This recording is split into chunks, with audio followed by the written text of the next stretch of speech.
নমস্কার বন্ধুরা, সাথে ভিলেজ ফুড চ্যানেলে আপনাদের সকলকে অনেক অনেক স্বাগত জানাই। বন্ধুরা, আশা করি আপনারা সবাই কালী পুজো খুব ভালো করে কাটিয়েছেন। তো আজকে আমি আবারও চলে এসেছি একদম অন্যরকম একটা রেসিপি ভিডিও নিয়ে। তো বন্ধুরা, আপনারা সবাই জানেন যে এখনও অমাবস্যা লেগে রয়েছে, যার জন্য আমাদের নিরামিষ খেতে হয়। তো চাল জাতীয় কোনো জিনিস খেতে নেই। তো আমি আজকে রান্না করব ডালিয়া রেসিপি। তো আমি তার জন্য এখানে নিয়েছি ফুলকপি ও একটু বড় সাইজ করে আলু কেটে নিয়েছি। এখানে দুটো মাঝারি সাইজের মূলো একটু কুচে নিয়েছি। ও এখানে নিয়েছি ডালিয়া, একটু মুগ ডাল, টমেটো কুচি, আদা বাটা, কাঁচা লঙ্কা কুচি ও একটু ঘি। তো বন্ধুরা, এই উপকরণগুলো দিয়েই আমি আজকে ডালিয়া বানাবো। তো আপনারা প্লিজ পুরো ভিডিওটা দেখুন। আর আমার আজকের এই ভিডিওটা যদি আপনাদের ভালো লাগে তাহলে অবশ্যই লাইক কমেন্ট শেয়ার করবেন এবং আমার চ্যানেলটিকে সাবস্ক্রাইব করে আমার পাশে থাকবেন। তো চলুন এখন রান্নাটা শুরু করে দেওয়া যাক। বন্ধুরা, আমি এখন রান্নাটা শুরু করে দেবো। উনানে কড়াইটা বসিয়ে দিয়েছি। তো আমি ডালিয়া ও ডালটাকে একটু ভেজে নেব, তাই আমি একটু তেল দিয়ে দিচ্ছি হালকা করে। মুগ ডাল দিয়ে দিচ্ছি, ডালিয়া দিয়ে দিচ্ছি।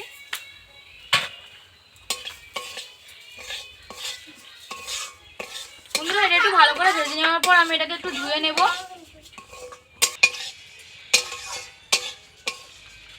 খুব ভালো করে ভেজে নিয়েছি। এখন এটাকে একটু নামিয়ে নেব। এটাকে একটু পরিষ্কার করে ধুয়ে নিতে হবে। বন্ধুরা, এখন আমি একটু সবজিগুলোকে ভেজে নেব, কারণ ফুলকপির একটা গন্ধ থাকে। তো ফুলকপিটা একটু ভেজে নিলে ওর গন্ধটা থাকে না। একটু তেল দিয়ে দিলাম। বন্ধুরা, আমার তেলটা গরম হয়ে গেছে, ফুলকপিটাকে একটু ভেজে নেব।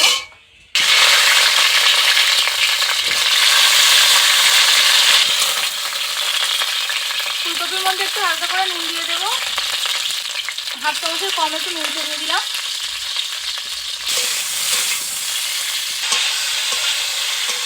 আমি ফুলকপিটাকে খুব ভালো করে ভেজে নিয়েছি। এখন তুলে নেব।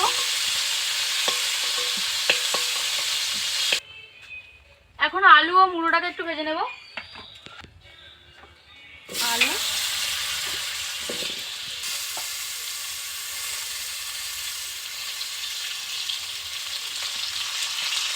নাড়াচাড়া করে দেবো।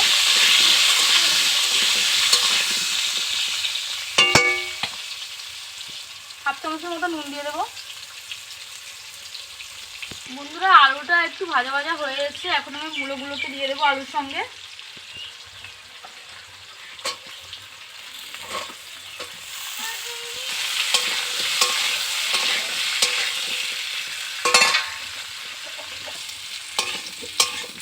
আমার আলু ও মুড়োটা খুব ভালো করে ভাজা হয়ে গেছে। এখন তুলে নেব।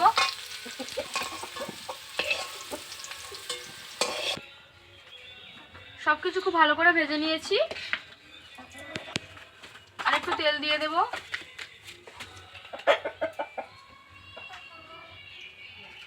দুটো তেজপাতা, দুটো শুকনো লঙ্কা ও গোটা গরম মশলা দিয়ে দেব।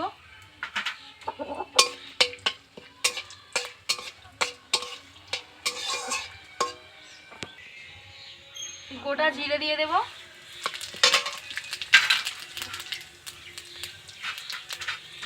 দুটো কাঁচা লঙ্কা কুচি, টমেটো কুচি, ভেজে রাখা সবজিগুলো দিয়ে দেবো।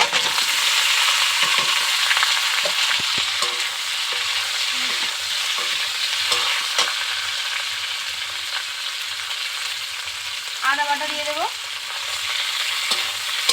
এগুলোকে আরেকটু ভালো করে আমি এখানে পরিমাণ মতো নুন দিয়ে দিলাম, বড় চামচের 1 চামচ। যেহেতু আমি সবজিগুলো ভাজার সময় নুন দিয়েছিলাম, তাই আমি একটু অল্প করেই নুন দিয়ে দিলাম। হলুদ গুঁড়ো দিয়ে দেবো। আর একটু কষিয়ে নেব। বন্ধুরা, আমি খুব সামান্য একটু চিনি দিয়ে দিচ্ছি, যেহেতু এটা নিরামিষ, এতে টেস্টটা একটু ব্যালেন্স হবে।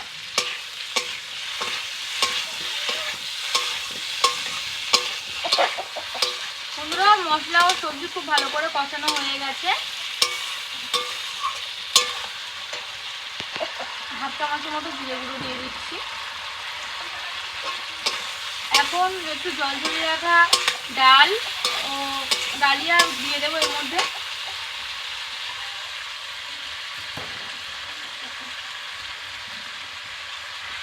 এগুলোকে খুব ভালো করে মিশিয়ে নেব। বন্ধুরা এটা কিন্তু খুব উপকারী একটা খাবার, খুবই হেলদি এবং খুব টেস্টি। তো অবশ্যই এটা বাড়িতে বানিয়ে খাবেন।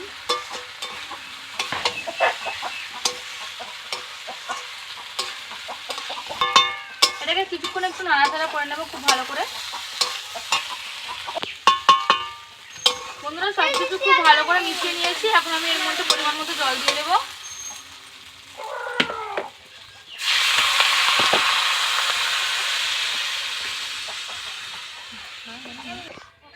বন্ধুরা এখানে কিন্তু একটু জলের পরিমাণটা বেশি দিতে হবে, কারণ ডাল ও ডালিয়া সিদ্ধ হতে একটু সময় লাগবে, এটা অনেকটাই ফুলে উঠবে।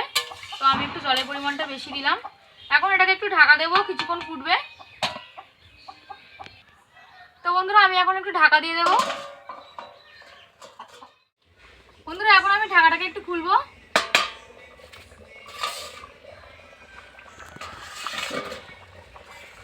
দেখুন বন্ধুরা ডালিয়াটা কিন্তু অনেকটা ফুলে উঠেছে। তো প্রায় এটা হয়ে এসছে, আর একটু ফুটে উঠলেই হয়ে যাবে। আলুও প্রায় সেদ্ধ হয়ে গেছে। আমি আর একটু ঢাকা দিয়ে দেব।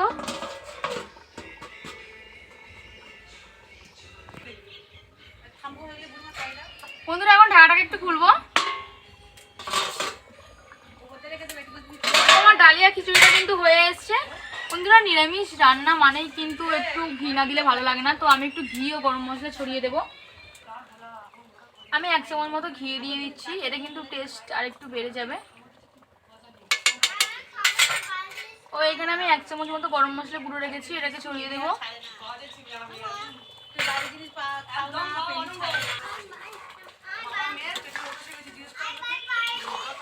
একটু ভালো করে মিশিয়ে দিচ্ছি।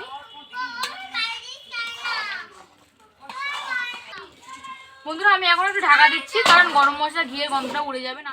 এখন আমি ঢাকাটাকে একটু খুলবো।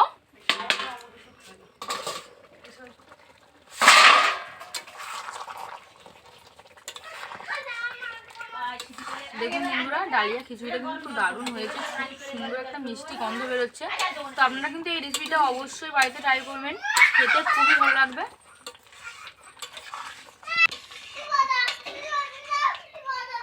বন্ধুরা আমার এটা একদম রেডি হয়ে গেছে, এটাকে আমি নামিয়ে নেব। তো বন্ধুরা আপনারা দেখতে পাচ্ছেন আমার আজকে ডালিয়া রেসিপিটা দেখতে কতটা সুন্দর লাগছে, দারুণ দেখতে লাগছে ও খুব মিষ্টি একটা গন্ধ বেরোচ্ছে ঘি, গরম মশলা ও বাকি অনেক উপকরণের। তো আমার আজকের এই রেসিপি যদি আপনাদের ভালো লাগে তাহলে অবশ্যই লাইক কমেন্ট শেয়ার করবেন এবং আমার চ্যানেলটিকে সাবস্ক্রাইব করে রাখবেন। আর অবশ্যই এই রেসিপিটা বাড়িতে বানিয়ে খাবেন এবং কেমন লাগলো আমাকে কমেন্টে জানাবেন।